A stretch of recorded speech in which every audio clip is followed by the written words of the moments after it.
Topi biru untuk berani mencuba. Di sebuah bandar kecil yang diperbuat daripada tanah liat yang ceria, hiduplah seorang budak lelaki bernama Mika. Mika gemar memerhati, tetapi dia sangat pemalu. Setiap kali ada peluang untuk mencuba sesuatu yang baru, perutnya akan bergetar seperti jeli. Hari ini adalah hari mencuba di taman.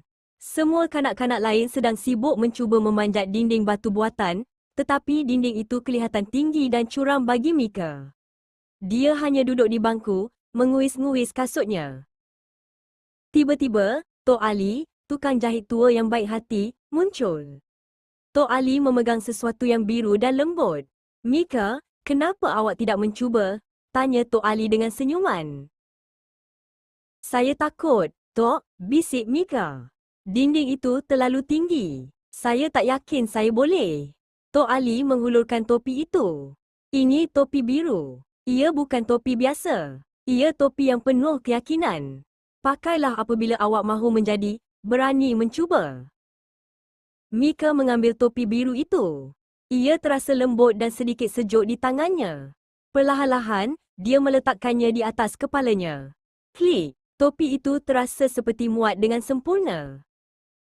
Dengan topi biru, dinding batu buatan itu tidak lagi kelihatan begitu menakutkan. Mika berdiri, mengambil nafas dalam-dalam dan berjalan ke arah dinding. Dia mencapai cengkaman tanah liat yang pertama, kemudian yang kedua. Kakinya tergelincir sekali, tetapi dia memegang erat. "Topi biru akan menolong," bisiknya pada dirinya sendiri.